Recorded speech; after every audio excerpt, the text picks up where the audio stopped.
But what's really cool that we do is that we actually have the AI scanning the actual listing images. And what that Mm, allows you to do is get down to any crazy level of detail you want and where you want to move. So, for example, you can say, hey, I want dark wood floors and marble countertops with this type of specific crown molding, and we can actually narrow down and find those homes mm, for you. mm. And that's very unique in the industry. One of the things we're working towards, which I'm excited to push out in the next few weeks here, is the ability to just click all these different properties and say, okay, reach out to the whoever listed it, and then it just watch it show up on your calendar.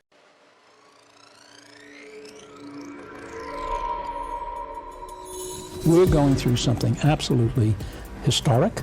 Technologies across the board are growing exponentially. It's a disruption that's going to completely redefine the way businesses compete. In the next decade, we're going to lose 40% of today's Fortune 500 companies. The exponential growth of computing is continuing. AI is nowhere near its full potential. Whether you like it or not, that the future cannot be stopped by anyone.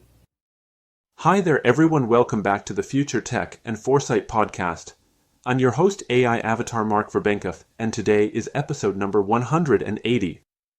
Today we'll be looking at how artificial intelligence is set to disrupt yet another industry, real estate. My guest and I discussed the potential of his AI real estate agent, Relm, to simplify the process of finding and acquiring a home by using natural language and AI to scan listing images and match users' preferences. We also explore how Relm could disrupt the work of brokers and real estate agents, as well as the potential for integrating blockchain and crypto into AI platforms. Our conversation also touched on the impact of emerging technologies like AI, blockchain, and virtual reality in the real estate industry, along with the successful beta of a new product in the US markets. Now a little about today's guest. Evan Robinson is the co-founder of Relm AI, an AI-powered platform transforming home searches with natural language processing. With a background in politics and housing policy, he tackles affordability and accessibility challenges while leveraging technology to simplify the home buying process. In just 2 months of beta, Relm AI has attracted thousands of users and is set for rapid national expansion, aiming to disrupt the $120 billion real estate market. Evan is a visionary leader known for building innovative teams and speaking on AI, housing affordability, and the future of real estate tech. Hi there, Evan. Thank you so much for coming onto the podcast today to talk about AI and housing, which is not a topic that I've touched on before, but I'm looking forward to it. So thanks for coming. Yeah, no, thank you for having me. I'm very excited to be here and look forward to jumping into it. Yeah. So what brought you into this industry? What brought you into this interesting path that you're on?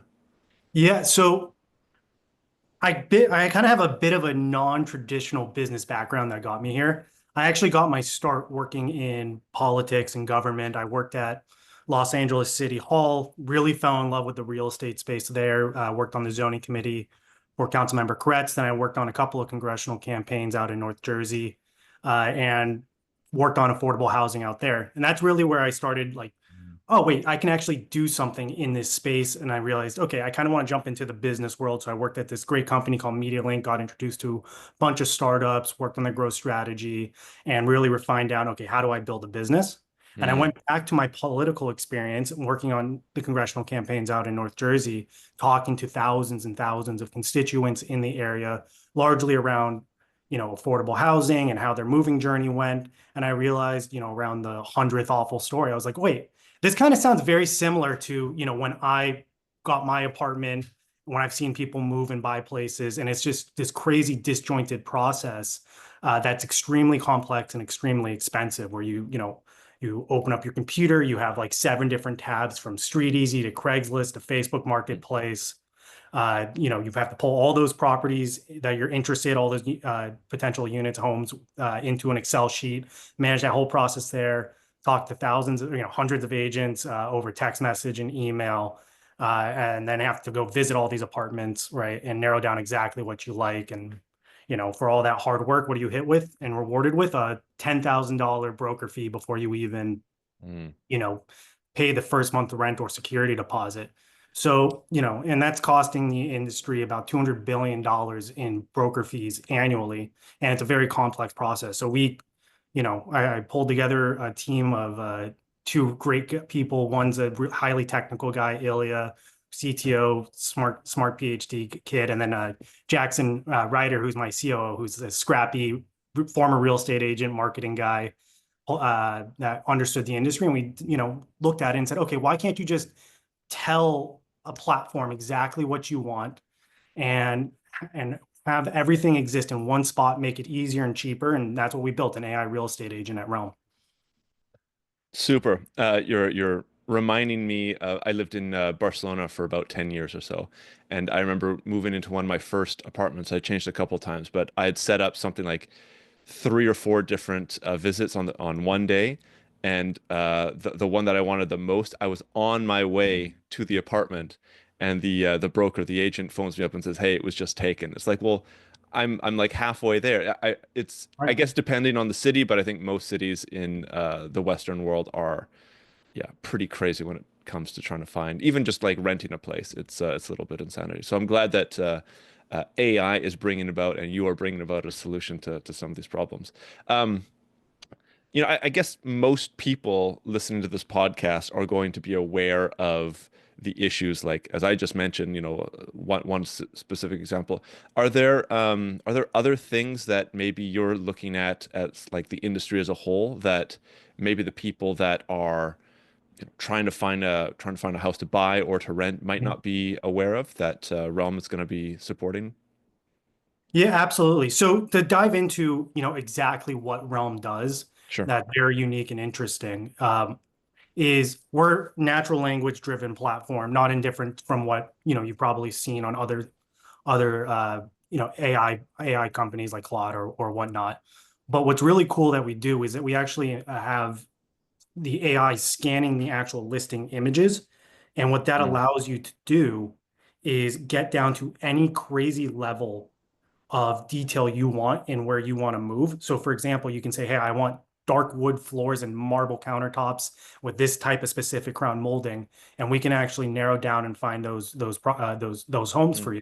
Hmm. And that's very unique in the industry. One of the things we're working towards, which I'm excited to push out in the next few weeks here, is the ability to just click all these different properties and say, okay, reach out to the whoever listed it, and then it just watch it show up on your calendar. So it's a super easy, streamless process that we're building out here. And the long-term goal of Realm is to actually close these deals in Realm, where we can get in on the transaction part of it and actually start cutting down on a lot of the expenses that go into acquiring a home for you, and make it easier, cheaper, better for people to get into it. So as the consumer here, you don't really have to put in that much data about yourself. You can just put it, like, click a number of checkboxes in your platform that you're interested in. Yeah, exactly. It's conversational too. So, we're going, as you're interacting and searching for a home, we're going to understand better and better the more messages you send and talk to Realm about what you're looking for and meet those requirements, even down to like lifestyle. Like, hey, I like to do X, Y, and maybe I'm an active person. I like to go on running trails on the weekend. I like to go hang out with friends at these types of bars and restaurants, and be able to integrate your lifestyle into how you're finding a home. And then you continue to use Realm to get acclimated to the area once you're there. So it's a really cool platform comparatively to anything else that exists out there. And it's more of, rather than a search portal, it's more of a AI real estate agent that allows you to ask questions about the neighborhood, the specific units, the type of people that are around there, and understand that from a cultural perspective to make sure it's a fit for you. Yeah, I guess that's the most interesting part of, well, not just Realm, but I would say like AI nowadays, it can become a little bit more personalized, and you don't have to do as much work as a consumer, right? Because the AI is able to figure these things out for you, right? It's able to search all these platforms. It's able to understand the pictures, as you were saying before, so that you don't have to, go into the platform and type in like all your details, all your interests, and then hopefully the platform, the database, has a couple of these things. It's the AI's understanding is able to bring that information to you. That's quite interesting. Yeah, and what's really cool is with how AI is coming out and how consumers are interacting with it. There's a lot of great stuff going on in the B2B world with SaaS AI and whatever. Mhm. But the one cool thing that AI and specifically in real estate and many other industries that are looking consumer facing is that one-on-one experience that you get to have and build the rapport really with the AI agent is it gives you control back over the process Mhm. of what you're looking for, right? You lost an apartment that you were excited about, and what even if you lose that apartment, we will be able to find you a pretty similar one and gives you control back over where you're going to be moving and what lifestyle you want to integrate into that. That's the thing that's most exciting about what's coming out with AI and what's going to continue to be developing there. Mm. How about brokers or real estate agents, right? So I would assume that this would be a little bit disruptive to the work that they're doing. How do you, Well, if you're yeah, yeah, if you're not pissing off a few people, then are you yeah. really doing anything? I mean, we're going to be most disruptive is going to be on the tenant agent side, people working with clients to find them apartments, as well as the buy side for people buying homes. Hmm. Which with the new laws coming out, so there's a couple of them. You got the NAR lawsuits, which I'm sure you've seen, where now the buyers have to take on the expense of the broker fees there. Before it was just a seller, and they paid about 6% and covered both sides of the house. On the renting side, you got the NYC, the Fair Act, which basically means property managers are going to have to take on the expenses of the brokers and brokerages. So what does that mean in practice? Well, in renting, it means the prices are going up because they're going to pass that cost through. And on the buy side, it just means it's an additional barrier to get into, buying a home. So that's really where we want to tackle and take some ground on is like, okay, how do, with the changing regulatory landscape, the changing technology landscape, how do we integrate the two and solve these massive expense problems to get people into homes quicker, faster, and really tackle that angle of the affordability crisis? Very interesting. Um, so as with any new disruptive technology, there's always, vested interests that have an interest in not having these technologies come about. Sure. Now, maybe you haven't come across it yet, but do you foresee any kind of pushback or, lobbying efforts to stop what you guys are doing? Have you experienced anything, or do you foresee this happening in the future? We haven't experienced anything yet. Would I be shocked if the NAR took their $80 million lobbying budget to do something? I don't know. I think the thing that's interesting here, where we have the leverage, is okay. Let's look at who filed these lawsuits, who's pushing the, I guess the city government in New York and all these other places to remove the expenses, or it's the consumer side. The consumer side is pushing Mm. all these efforts. So where the if you call it the establishment industry lays, it's outside of consumer benefit, and where we come in is to benefit the consumer. Right. And so we're riding on the trend of the hundreds of millions of people out there a year looking versus a select few of people that need to take advantage of the consumer to get revenue going and maintain their market share. Hmm. So we have a bit of a different, I think we tackle the bigger problem here. Right, right. And I guess typically whenever it comes to new technologies, it takes the incumbents a long time to make the kind of shifts or realize that there's a disruptor coming our way. Well, I'll put it this way. We got almost 30,000 people in less than 90 days in our open beta. Okay. And nobody, in the industry batted an eye, because what are they all doing? They're all fighting each other, trying to take Right. the portal, right? So it's like, okay, well, here's a nice market gap that we can just, put ourselves in and continue to take over. So that's what we're doing. Yeah. Um, so you mentioned at the beginning that you had worked on affordable housing in your previous efforts, your previous career. Is there some kind of benefits that Relm would be bringing to people seeking affordable housing?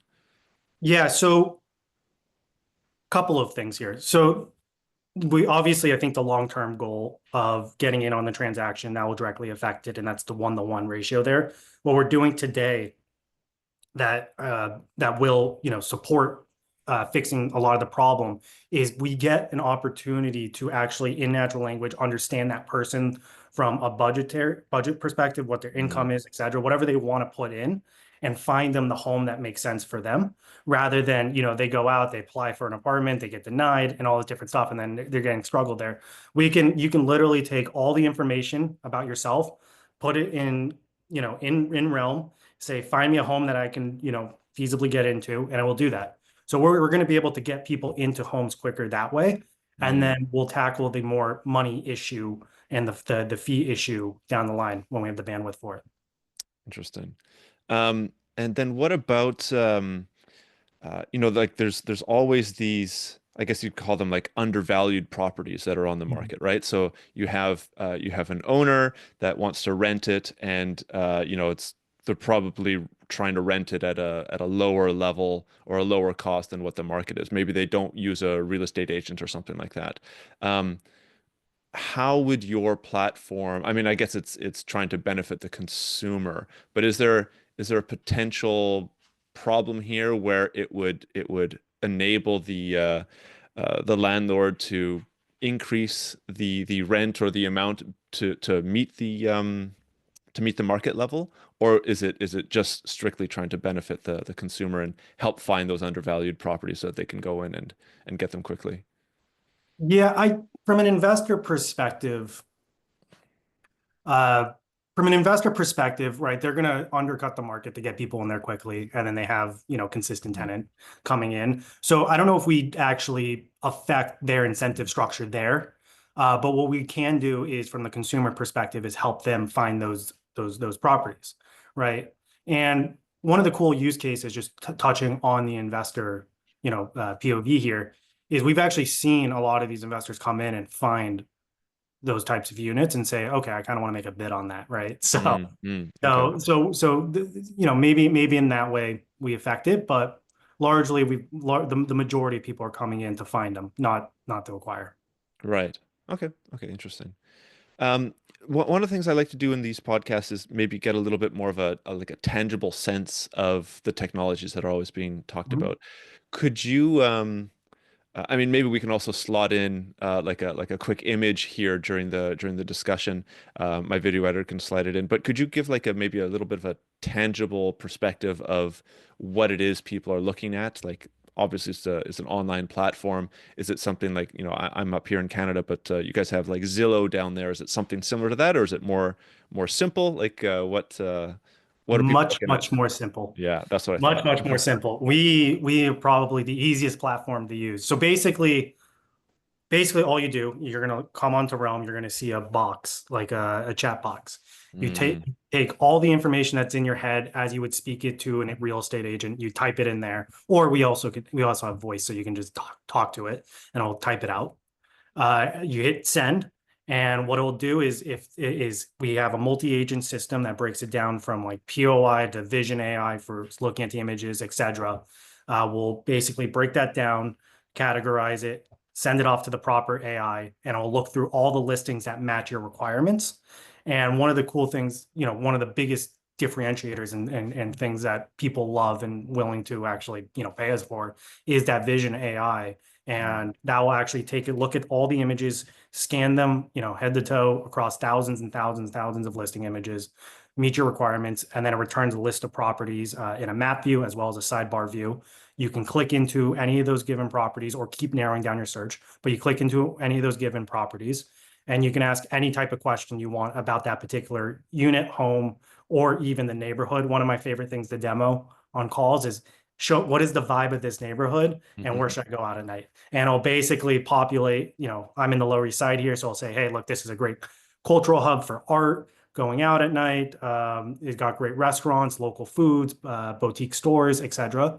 And I'll actually describe the neighborhood to you and show you where all those things exist on the map in correlation to where the actual unit that you clicked on is.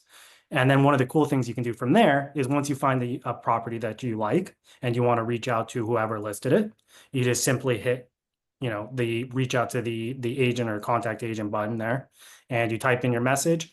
That shoots that off to them. You manage all your conversations in Realm. And Very it's nice. that simple. That's the whole process. And then we're obviously adding in some really great things in the future where you'll be able to automate the actual contact of the agent. Some other stuff that we're going to be calling a consumer journey, where I'll actually help you further guide everything from there. And we're also going to be rolling out an iOS app in the next few weeks here. So you'll be able to do it on the go. Right, cool. I really like this idea of asking about like the vibe of the neighborhood, Yeah. or and it's obviously all like natural language. So it makes it natural and makes it feel organic.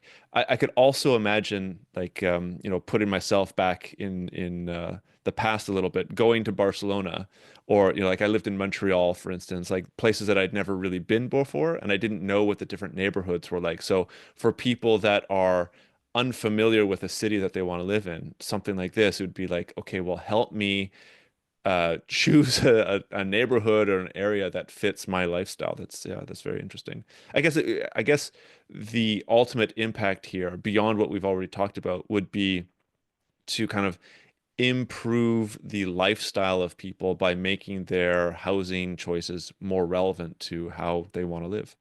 Exactly. You actually touched on something interesting here, which is a bit of a byproduct of what we built, but we've seen people using it, which is the pre and post move, right? Mm, So you in Barcelona, okay, I like these things. What neighborhoods match my, what I want?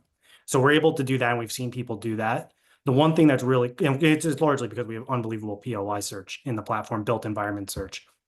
But one of the cool things that we've seen is somebody saying, "Hey, I just moved to Midtown Manhattan. I don't know anything about the area. Where do I go out? How do I make friends?" It's that whole acclimation to where you just moved, right? So you, mm, Barcelona, you just get into an apartment. Okay, now what do I do? How do I meet people? How do I get integrated into the local culture and all of that?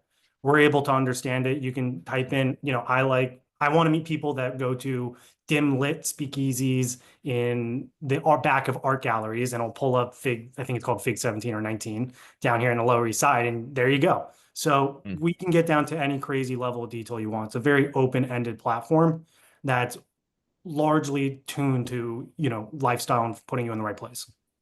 That's so interesting. And do you like, I mean, I guess it can already kind of do this, but do you foresee that being built out further in the future? Like it sounds like you could evolve from a housing, tool to something that's a little bit more kind of like a, I don't know, personal AI support to better your lifestyle in the city in the neighborhood that you're living in. Yeah, so without putting the I guess the cart before the horse here, Yeah. I will say we built the best built environment search that exists. We just happen to focus on housing. Hmm. Gotcha. Yeah, so you can Yeah. kind of see where the direction of the company is going to go. It's a very interesting space, and one of the things that fascinate me is how artificial intelligence and technology interacts with the real world, the outside world, Hmm. and how can we bring that to people in a more intelligent, tangible way. Hmm. Um, maybe down a different tangent here. Like I think most people now have at least tried ChatGPT. Well, actually, I don't know the numbers. I shouldn't say that. Oh, I'm excited to jump into this. I Yeah, got yeah. yeah. So like I've gotten my parents to use ChatGPT a number of times. My grandparents haven't, but I know that they have used like different kinds of housing platforms, for instance. And so I guess the question is for people that aren't accustomed to a chat box interface, if they're coming to your platform for the first time, are they going to understand quickly how to use it? Or are they going to be like, oh, this is AI. I don't want to, Mhm. this is they're just going to steal my data, or, whatever kind of nonsense that people come up with. Um, No, this yeah, is a great question. yeah, This yeah, is a yeah. great Go for it. question. So 90% of people have never used GPT, Claude, or anything like that, right? They have no use case for it. Like it's pretty Mm, open-ended. mm, You have to kind of know what you want to do when you get there. And most people can't, they don't have that the not that they don't have the level of imagination, but they don't have the imagination to go in and figure it out. If you have a specific thing like coding or writing an article, sure. But what's really cool is, is vertical specific AI, where it interjects itself in something someone's already going to be doing in their day-to-day life. That's where they're going to get exposed to it. And we've actually seen better results with those types of people. Our initial ICP were going to be, we thought was going to be, young tech savvy people in or just outside metropolitan areas. But really where we're seeing, significant ground game is with people that have never used it before. And the second you can get them to, and you got to obviously, lead them to it, but the second you can get them to put in a complex query, all of a sudden they see, oh my God, this is unbelievably valuable, right? And I think this is, this is going to be the most applicable thing in obviously finding a home search, AI, real estate agent, et cetera. But even beyond that, just in terms of what could you do with travel, what can you do with finances, et cetera, to put AI in between what people are already doing versus where that technology can make the experience much, much better. And that's where you're going to see that 90% that have never used OpenAI, Claude, et cetera, finally get it. And that's where you're going to see that big explosion. I actually think, I know everyone's saying, oh, AI bubble, AI bubble. Yeah, I'm sure there's some freaking rappers or whatever that's going to go down in the next few months here. But the companies that are really innovating where it's important, I think you're going to see a second resurgence of a spike here. Interesting. Yeah, and I guess this is like if this, yeah, I didn't realize it was 90%, by the way. That's maybe I'm living in a bit of a bubble myself, right? Everybody around me uses it. Yeah, but I guess this is one of the interesting points, right? It's so you have your platform, there's multiple other businesses out there that are creating AI tools for all the things that they're doing. And I guess it's as people get more and more exposed to one of these tools for whatever it is that they're doing, it becomes easier to use your tool or other tools because they already understand how like a chat bot works, right? So Well, yeah, back it up to early 2000s. Okay, so you have or even before that, right? Internet. Yeah. When Jeff Bezos had to go out and pitch Amazon, the number one question he said that he got was, what's the internet, right? Right. And then all of a sudden things come out like Amazon, like, I don't know, LimeWire or whatever the early 2000 companies are. And I got my co-founder in the back laughing because he's a LimeWire shirt. But, when you build in the use cases for these types of emerging industries that are more applicable to the day-to-day, that's where you're going to see significant success. And there's, and I think AI is starting to head that direction. And what's shocking to me is, opposed to like, I guess, crypto or blockchain, et cetera, where they're still struggling, in my opinion, to find the day-to-day use case for people. AI has started with that, right? It had a couple of general models, and now what you're seeing the trend and investment go towards are very industry specific model, obviously largely starting on the B2B side, but now that's bleeding over to the consumer side with consumer AI. I mean, it's interesting that you brought up crypto and Bitcoin and that was one of the questions I didn't know if I wanted to ask, but since you opened it, I will. So you mentioned that you want to have some like payment processing or payment models built into Relm in the future.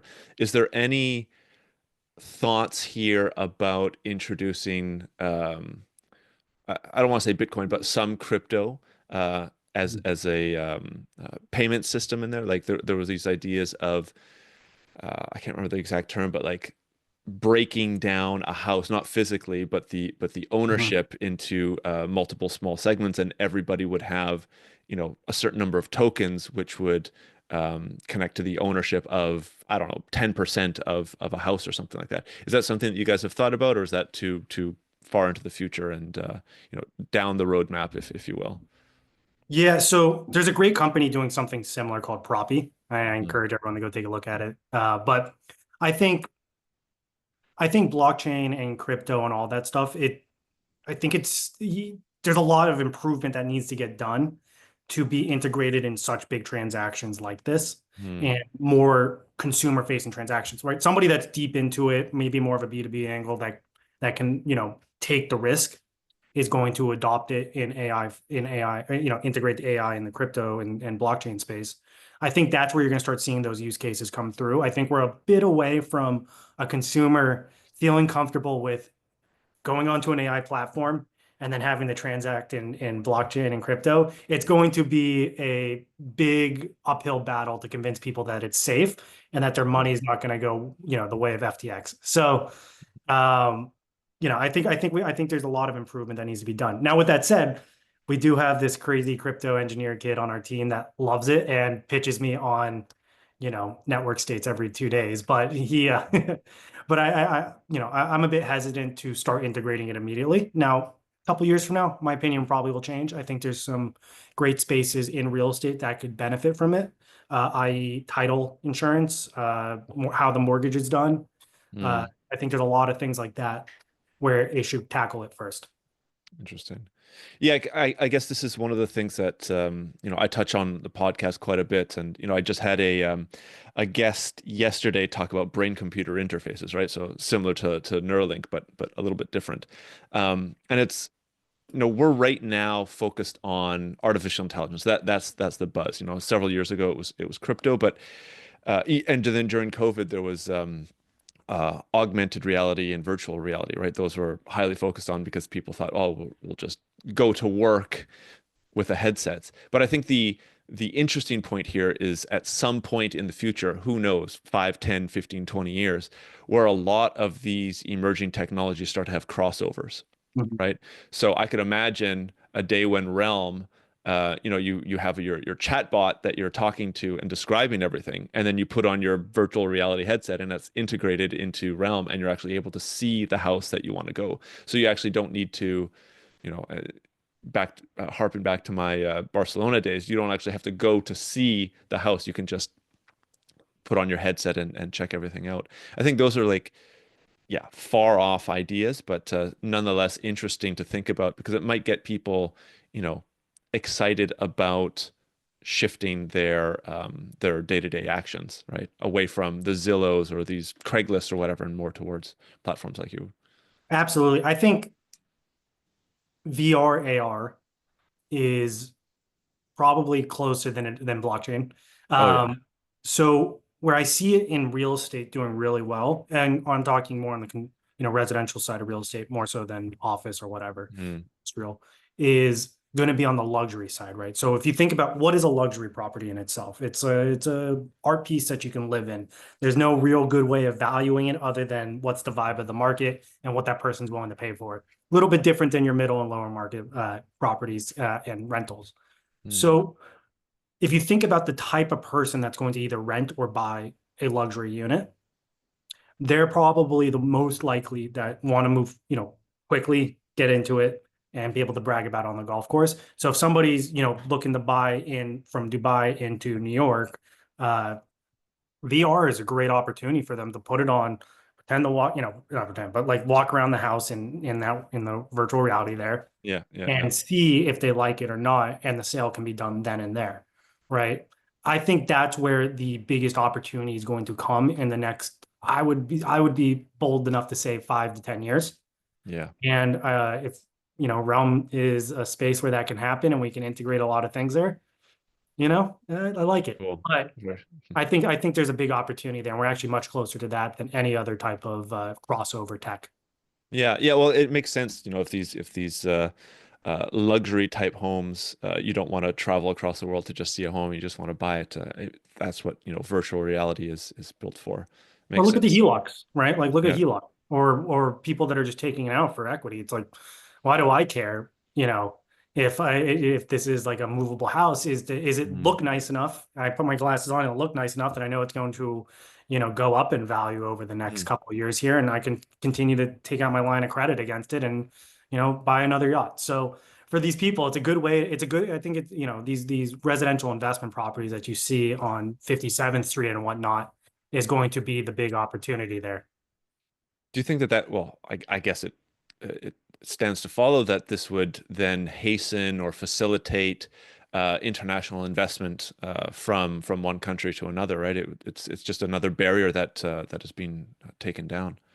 Yeah, absolutely. I think I think the combination of what AI can do in terms of descriptions and being able to talk about the property, the area, and whatnot, in combination with technologies like AR, VR, is going to essentially do what the social media platforms did for communication, but for being able to buy and understand assets within different countries on a deeper level, right? It's difficult for me sitting here in the US to go look at Singapore and say, you know what, this is a good property to buy, and I kind of want to invest in it. But if I have AR, VR in combination with, the understanding that you can get from AI, all in combination, then I'm going to feel much more secure in investing in that property. Maybe fly out there once to take a look at it. But I understand it from a cultural perspective as well as a technology perspective that this is pretty sound. Yeah, yeah.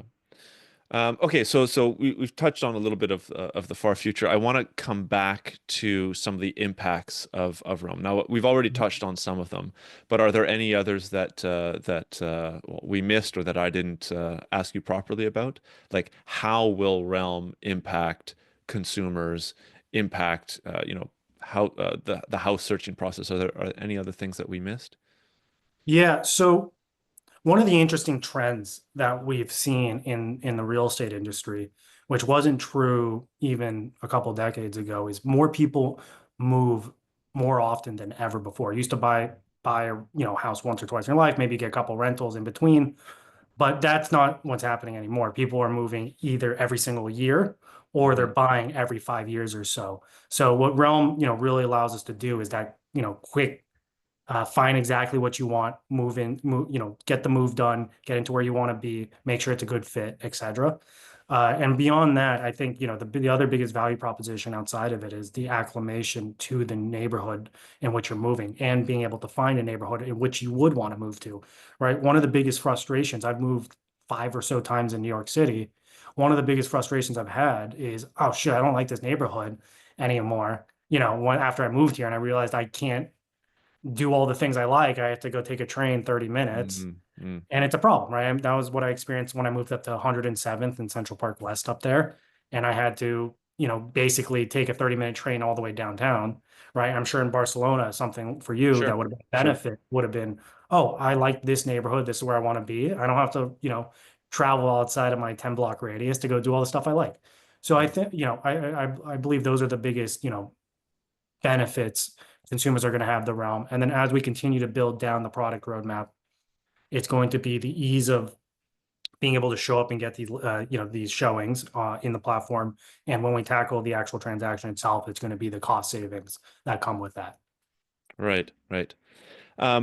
Okay, so maybe one of the last questions here. We've gone through quite a few here. There's always this question of data security and data privacy, and people are, for instance, my sister who works in the government, she's so paranoid about having any of these AI platforms take any of her data, right? And I know that there's lots of people like that, and maybe that's why only 10% of people have used these platforms. How is Realm dealing with that? Yeah, I mean, so data security in really anything, right? I mean, we have the whole cookieless future to look at and everything around that. It's been a conversation even before AI was the most mainstream thing in the world. And we have a really great CTO, Ilya Nashevsky, who's worked at companies such as People Data Labs, and other stuff dealing with sensitive information. So we take data security very seriously at Realm. We ensure that we're not offloading to third parties. Everything's kept internally, safeguarded, etc. And really, I mean, unless somebody puts it directly in their query, we're not handling personal information too much in terms of like finances, etc. But it's all secure no matter what. And we also allow for Apple auth, which can basically block your identity and everything from there. So it's pretty, and the way we built the architecture, everything's pretty up the board, pretty solid. And we're pretty, and the other big thing is transparency in how and when, the tech is using what you said to it. So we obviously display, when you're searching, this is what the backend is doing now, this is what it's going to be doing next, etc. So you can actually see what our systems are doing with what you input is. Okay, clear. I love asking that question because every business owner has thought through this Yeah, very well, clearly, it's a because big question. it's a big thing, and people, as I mentioned, people are very concerned about that nowadays. Um, are there any, like, I've been racking my brain throughout this whole interview, like, are there any other like problems or issues that would come out by the release and, like, I guess, ubiquitous use of Realm? I haven't been able to think of anything. Apart from, obviously, brokers or agents being disrupted in probably some pretty substantial way, but that's the nature of tech. Jobs are going to get displaced. Are there any other things that you have thought about and know that you can share, or it's all just kind of positive with the application of Realm? Yeah, I mean, I think, the way I like to approach any business is focus on a narrow problem and Hmm. have a narrow solution to it. So that's largely what we're going after, right? I saw one problem in affordable housing and I said, okay, what's the simplest way we can get to solving that? And you obviously go through product iterations and solution iterations on how to tackle it. But the the fact that you're not looking at 100 different things that we could solve is probably a good thing, that we've been very narrow focused Hmm. on exactly what we want to do. And I think that that narrow focus from a positioning perspective, in terms of marketing, from a technical build perspective, etc., has really been the key definer of why we've had such a successful beta, why we're coming out of beta, we're starting to see early success there, and we'll continue to build and grow it. And obviously, there's a million and one things that you can do in down the line. But I think the most important thing is have that narrow focus, build along those lines, and build a community that loves what you're doing. Yeah. Perfect. Maybe the final question here. So obviously you guys are focused on the States. In New York, you're just out of beta. Is it just in the United States right now? Are you looking? Up here in Canada. I would assume it would be not too difficult to integrate into the Canadian real estate. What about Europe? What about other places in the world? Yeah, no, that's a great question. So in the US, currently we're in New York, New Jersey, Florida, Texas, California, which are the big migration flows, and Mm-hmm. we want to tackle those first. I had actually had a couple of very interesting conversations. I was just at a conference with this Singaporean wealth fund, and some other countries represented there as well. And there's actually a big opportunity, especially in these emerging economies where housing's exploding and they don't have the fully set up system, like we do here. So there's a big opportunity to expand beyond that. Canada's an easy one. I think over there, over in the East, it's easy to get in with those guys as well. So very excited to continue to expand and grow. Obviously, our main focus for the foreseeable future is to tackle and take on the market in the US. Once we've saturated that, then we'll keep exploring. But it's a pretty plug and play tool with any type of system out there. Yeah, yeah. No, it sounds like it. Perfect. Well, that's everything from me, Evan. It's great to have you on. I'll have your website and your LinkedIn up on the show notes. Are there any other places that you want people to reach out or follow what you guys are up to? Yeah, everything on all socials, it's Relm.ai, which you'll post. Yeah. It's Evan Robinson on Okay. every single social. So feel free to follow and keep along with the journey.